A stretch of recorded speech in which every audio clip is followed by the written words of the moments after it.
Hi, you're listening to The Sociology Show, a podcast about absolutely anything to do with the wonderful world of sociology. Whether you're a teacher, a lecturer, a student, or just taking a passing interest, this podcast will look at a range of issues from social class, ethnicity, gender, sexuality, religion, crime, education, and anything else that sociology has to offer.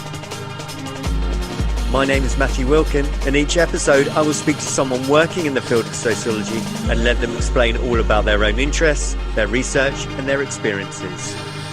So, put your earphones in, turn the volume up, and let's be sociology geeks together, eh?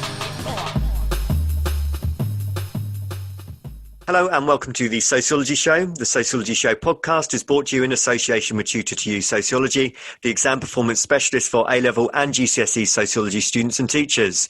And so you can visit their website, which is at tutor2u.net/sociology. And once you're on there, you can pick up revision guides, revision videos, flashcards, and everything else that you need for your A-level or GCSE sociology studies. And so on to this episode. And my guest for this episode is Professor Nicola Ingram. Nicola, thank you very much for joining me. Thank you for having me. How are you? I'm good. How are you? Yeah, very good. Thank you. Very good. Thanks. I always ask people to start by saying a little bit about who you are and what you do, just so the listeners, I'm sure some of them are already aware, but just in case they're not. Okay, so I'm Nicola Ingram and I am a professor of sociology of education at Manchester Metropolitan University. And before I was in academia, I was a school teacher and I was a secondary school art teacher. And that was in Belfast, wasn't it? It was in Belfast. Yeah. And then when did you come over to England? I came to England in 2010 to work on the Pair Peers project at Bristol University. And I was finishing my PhD at the time. Right, and you've moved around a little bit in England, haven't you? I know you're in Manchester at the moment. You've been working at other universities as well? Yes, I like to travel. I've been at the University of Bath and I've been at Lancaster University and Sheffield Hallam, and I moved to Manchester Metropolitan during lockdown. So I haven't actually been on campus and I haven't actually met my colleagues face to face. Oh dear, that's a true state of where we are at the moment, isn't it? And I was interested, you're an art teacher. Did you actually do sociology yourself at degree or were you in the art world? No, I'm an accidental sociologist. Okay. I went to art college. I did an art degree. I was a teacher for a number of years in secondary schools. And that's really, I suppose, where my sociological imagination got fired up. I was working in two different schools in Belfast. They were both in the same kind of area of Belfast, and they both had pupils from the same neighbourhoods. But one was a grammar school and one was a secondary school. And they were both all boys' schools. And so you had these young men from the same neighbourhoods with very, very different experiences of education and different prospects, all within the one education system. So that kind of really got me thinking. So that kind of sparked your interest in social class. And I know you're interested in gender as well, obviously, within education. Yeah, it didn't, I wouldn't say it sparked my interest in social class because I already had that interest. It just kind of illuminated it a little bit, I guess. The other thing about the two schools is that my family had attended the school. So my dad had attended the secondary school and my brother had attended the grammar school. And also I was from that neighbourhood and I had experiences as a working class person in that system.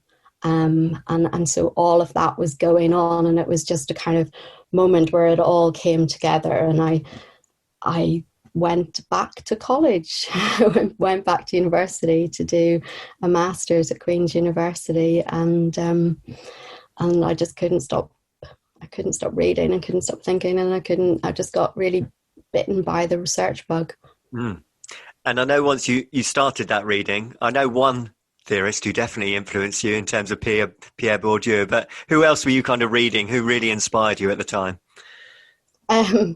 I couldn't stop reading Diane Ray's work, of Yeah. course, and Bev Skeggs. And I found a book, Class Matters, and it's working class women's perspectives on social class.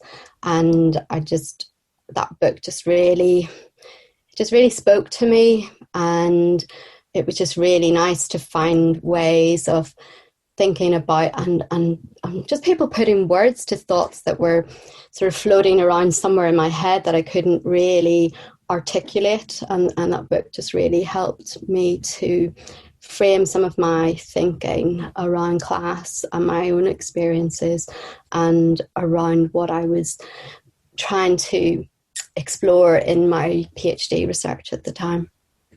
Should we go on to that then? Should we go on to your own research? For perhaps those that don't know a huge amount about you, what are your kind of main areas of research, if you like? Well, as I said, I'm a sociologist of education, so my research is generally around education, but more lately it's been around that transition from education to work. It's underpinned by issues of inequality, and I'm interested. I started off with an interest in social class because that was my lived experience, and so that brought me into the world of sociology and social inequalities. And I became increasingly interested in gender as well, and intersectionality. And in a book that I'm currently working on with other people, I've been trying to think more broadly about issues of intersectionality, of race, ethnicity, class, and gender. And my work, I suppose, spans the education system. I'm interested in all of these issues, not just at one particular level within the education system. I'm interested in how inequalities play out and work through in all aspects of education, right from primary school through higher education, further education, and actually into the workplace. And one of the questions I often get, this is a real common question from A-level students, by the way. They would say, what type of sociologist is Ingram?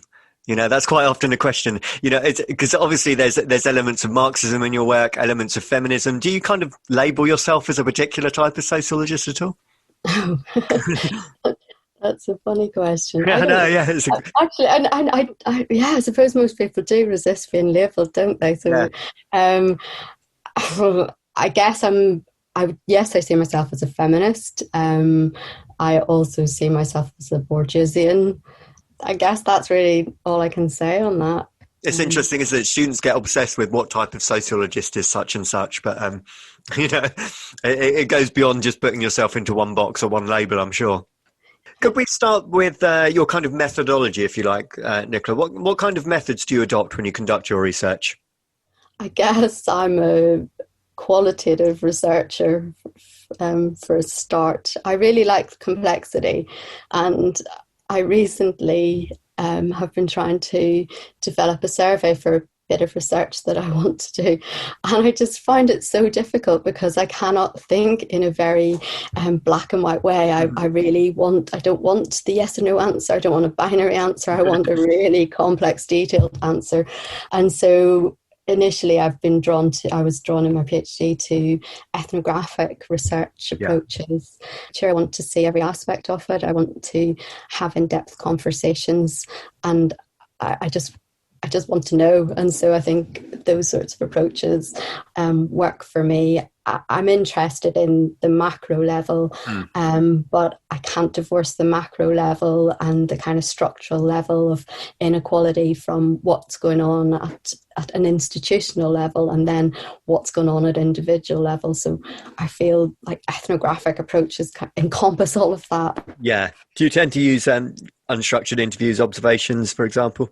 I'm a big fan of semi-structured interviews. Yeah. I like to have a kind of plan, but I like to be open to it being somewhat driven a little bit by the agenda of the interviewee. So it kind of let some things unfold. I'm also very interested in visual methods, and that would connect back to my past as an art teacher. But I really like the way that using visual methods can give people a lot of scope for thinking and reflecting before they have to answer questions. And I really like the way that using visual methods helps to facilitate a real in-depth response from research participants. Yeah, that's really interesting. Combining your art background with your sociological background, I really like that.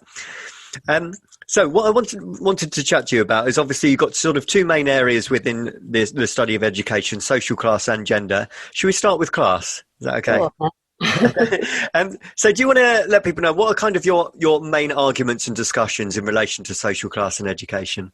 I think my starting point for my arguments around class, or for my research around class, was really thinking about symbolic violence and thinking about the ways in which working class young people can be positioned, judged and valued within the education system in ways that do not facilitate their learning, and in fact the opposite of facilitation, the ways that they kind of symbolic violence operates to kind of shut down engagement and shut down connection and shut down belongingness. So I'm quite interested in thinking about the way in which working class culture is misrecognised within the education system, and then how that means that for working class young people there has to be this quite complex negotiation of their sense of identity and educational success, and how sometimes the two are not easily married. And I'm interested in how that process unfolds and what goes on in that navigation, and of course then in thinking about things that can be done to kind of support working class young people in education, and to push back on the systems that may oppress them.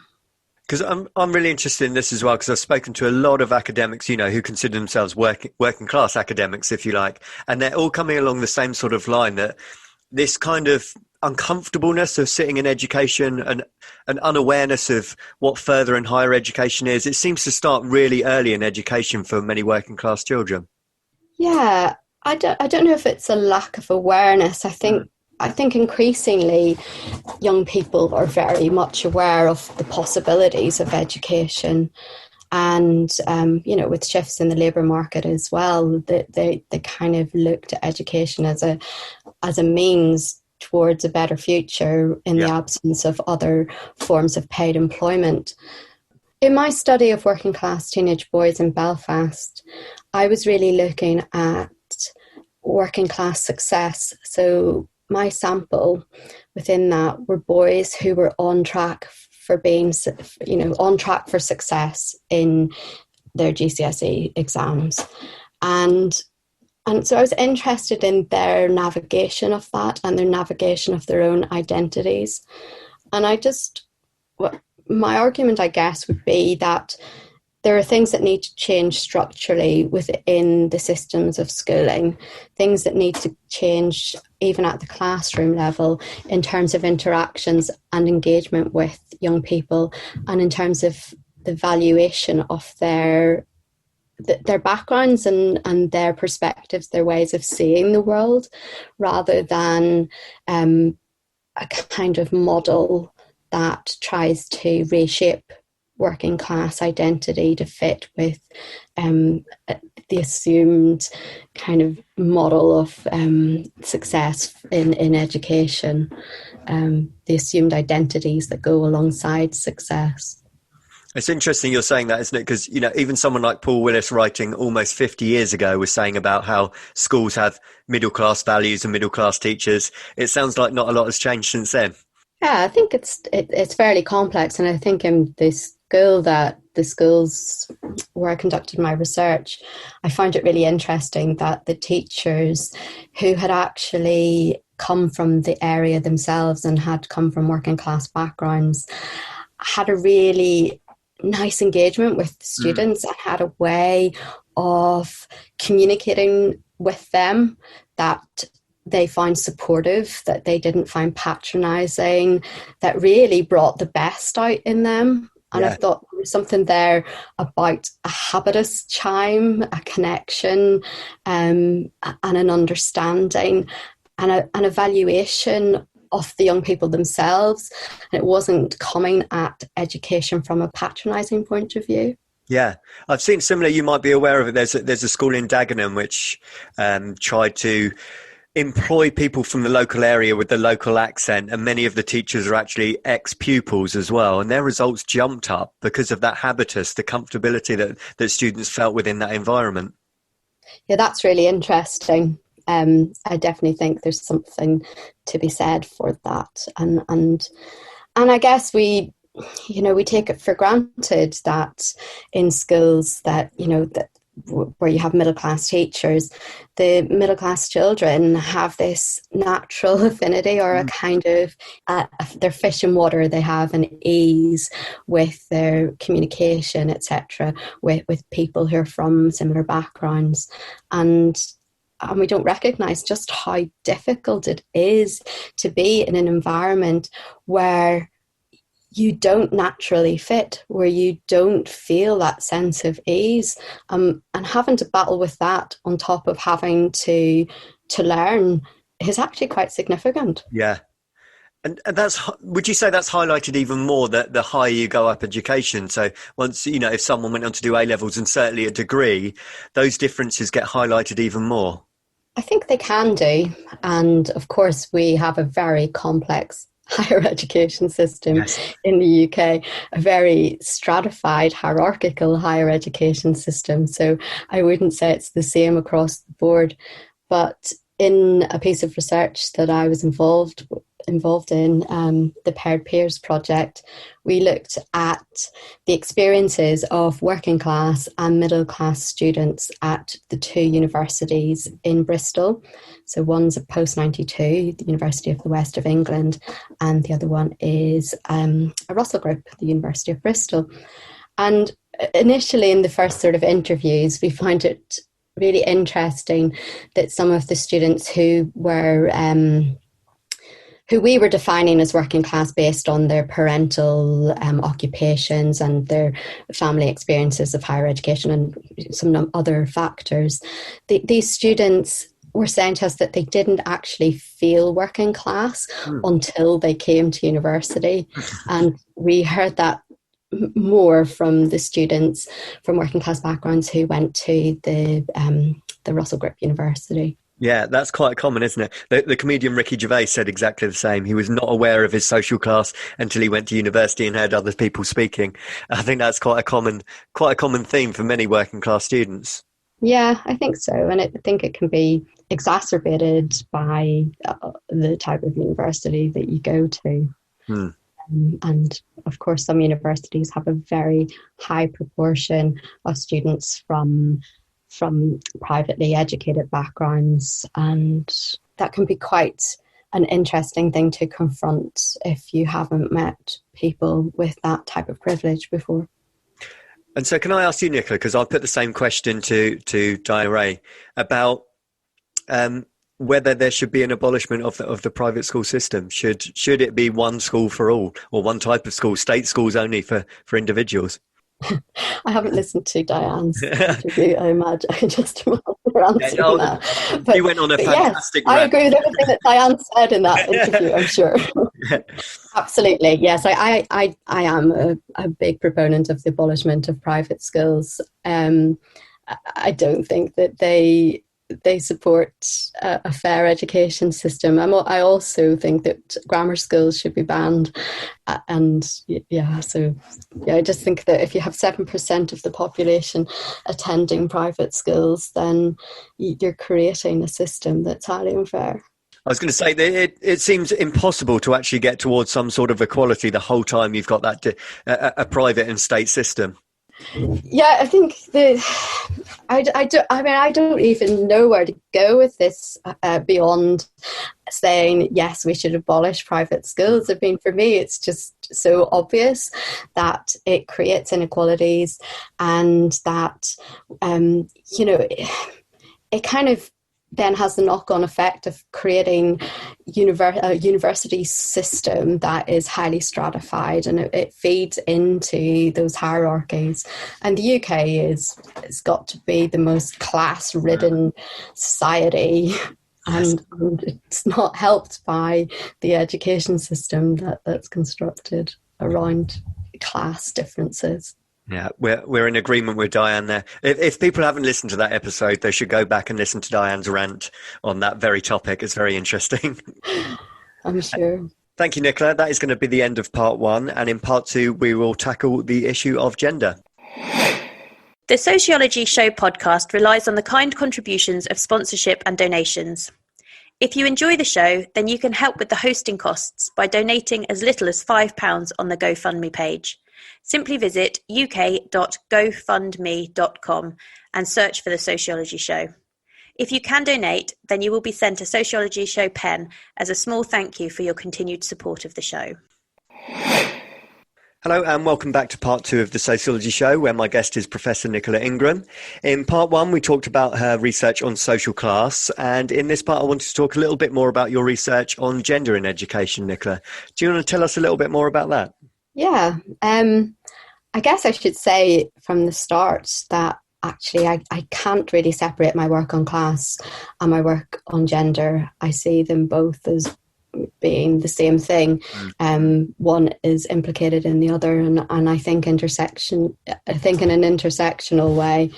And so my work, for example, on working class teenage boys in Belfast was about class, but it was also about gender. So it wasn't just about class in schools in Belfast. It was about being working class, but being a working class boy, and what that means. What is working class masculinity in a city like Belfast, with its whole history of the Troubles and its particular brand of masculinity that has developed over years through access to work and particular types of manufacturing and particular types of labouring, etc.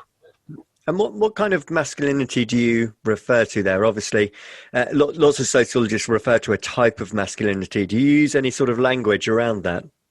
I mean, I have worked with Connell's concept of hegemonic masculinity, and I think that if you're being true to Connell's work, you need to really think about masculinity as being context specific, and a form of masculinity, a hegemonic form of masculinity, as being context specific.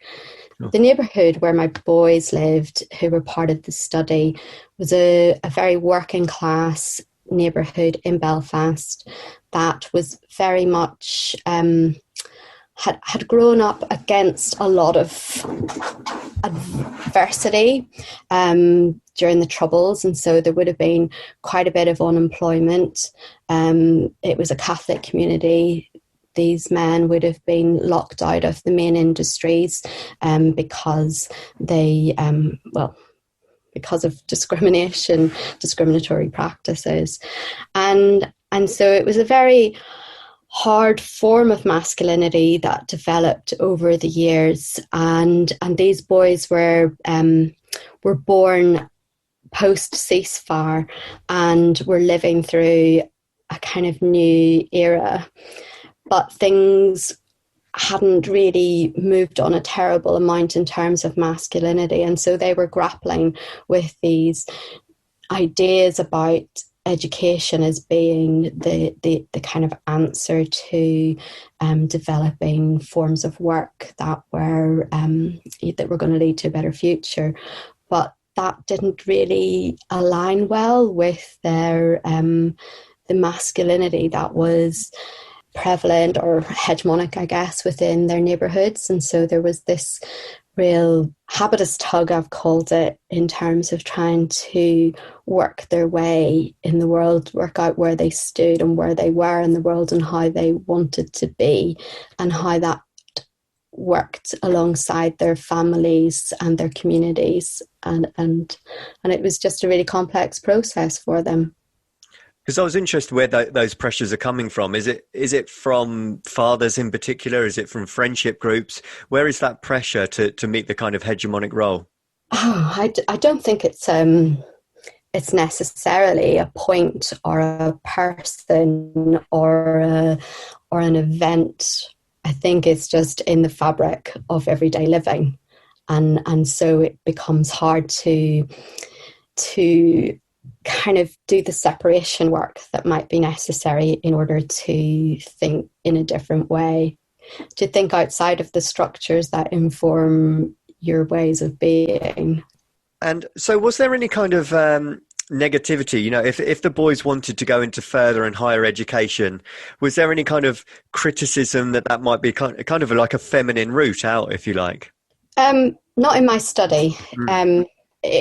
Their high aspirations were very much supported by the school and very much supported by their families. Yeah. I really would push back against any discourses around working class, lack of aspiration. Yeah. I don't think that working class families are suffering from that lack.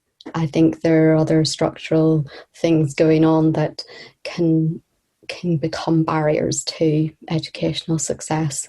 Yeah. What would you say those main barriers or hurdles are, Nicola? So I think it's really hard to pinpoint barriers to success. I think that it's never just one thing, or it's never an obvious thing. And if we really were able to pinpoint those things, then we wouldn't be dealing with decades and decades of working class difficulties with the education system. I think one of the main things for me, and I've already mentioned it, is really about the valuing of working class culture. And I think creating environments where working class young people can feel like themselves. I think that I know it just sounds like a really small thing, but I think it's a really, really significant thing. And I think that would be a start. I think there are different barriers at different levels of education. I mean, I haven't listened to Diane's interview, but I would imagine that she's talked about the kind of divisive structures of the education system within the UK, and private schooling being one of those divisive structures. And grammar in Northern Ireland, the grammar school system is a highly divisive structure. So in Northern Ireland, and I like to see my book as an argument against the grammar school system in Northern Ireland, and an argument that can actually contribute to debates in the rest of the UK about resurrecting grammar schools. But in Northern Ireland, the system is that at age 11, students do an exam, and depending on success or failure in that exam, they go to either a grammar school or a secondary school. Now, in practice, what that means is that most middle-class people go to a grammar school. Yes. And most working class people go to a secondary school. And then the system is supposedly meritocratic, and so it accepts a few good apples from the working classes and pulls them along into the grammar system and can help promote social mobility. And I just cannot believe that system exists. It's incredible. It is a class system of education, and no one is doing anything about it, which is just outrageous. That's the system that was in England in the 40s, isn't it? The tripartite system, the 11 plus exam. I think it was Butler Education Act 1944. It was introduced, but it's amazing that still goes on in Northern Ireland today. It does. So not only is Northern Ireland divided by the Catholic Protestant divide, it's got its class divide within the education system. And schools tend to be quite a lot of schools are actually divided by gender. Yes. So girls' schools and boys' schools. So I'm going to ask you a question that I put to Diane as well. But you've already mentioned that the UK in particular is probably classist than nearly anywhere, okay, particularly within education. If it were up to you, Nicola, what needs to change? Bar the obvious, the scrapping of private schools, what needs to change significantly to get some form of social class equality within the education system? Well, If you didn't have such a hierarchical system of higher education, then there wouldn't be a need for such a divided system at the lower levels. What I mean by that is if you had a system that was more comprehensive, if you had a higher education system that was more comprehensive, that wasn't about sorting young people at the age of 18 into different types of institution, then you might not really have the need for private education, because if everyone was going to the same destination. Do you think actually in terms of what students are learning within the classroom as well, some sociologists criticise the fact that there's a certain amount of snobbery in terms of what we learn, middle class literature, middle class music, etc. Do you think there should be a change there as well? The curriculum, if you like. I'm a big fan of a really broad curriculum, and I think that all young people should have access to a real breadth in the curriculum. They should have access to literature and music and the arts, and they should have access to sciences and languages. More art on the curriculum, I was thinking. More creativity. Yeah. I would like more creativity on the curriculum, I think. I think what's interesting is that there's been this kind of move to kind of crush the arts within secondary schools, within state secondary schools. And it's almost become a situation where the arts are losing their kind of value or their position within kind of government policy. In secondary schools, but of course the arts are going to be celebrated and taught and resourced really well in private schools, and yeah. I fear that we could be moving to a system where secondary schools in England, where comprehensive schools, state schools, are really places with a narrow curriculum, and the arts and the critical subjects are saved for the middle classes, or the kind of the privately educated middle classes in particular. Yeah, it's really sad, isn't it, when those things get edged out at some comprehensive schools. You're talking about one lesson a week for something to do with art or creative thinking. It's quite sad. Yeah, my children, I was really horrified when I discovered this, but they're on a kind of arts rotation in their school. So they move from a block where they might be studying art to a block where they might do cookery to a block where they might do design and technology. And they don't do those subjects all across the year. Yeah. And as a former art teacher, I was absolutely flabbergasted by that and a bit incensed, actually. Yeah, I can imagine. So, Nicola, just to finish off, maybe this could be the last question. What are you currently working on? Well, I am currently working on the second book from the Paired Peers project. And the Paired Peers project, I don't know if I didn't talk too much about it, but it was a project that tracked students from their first day at university right through to graduation. And then the second phase of the project tracked these very same people through their first 4 years post-graduation.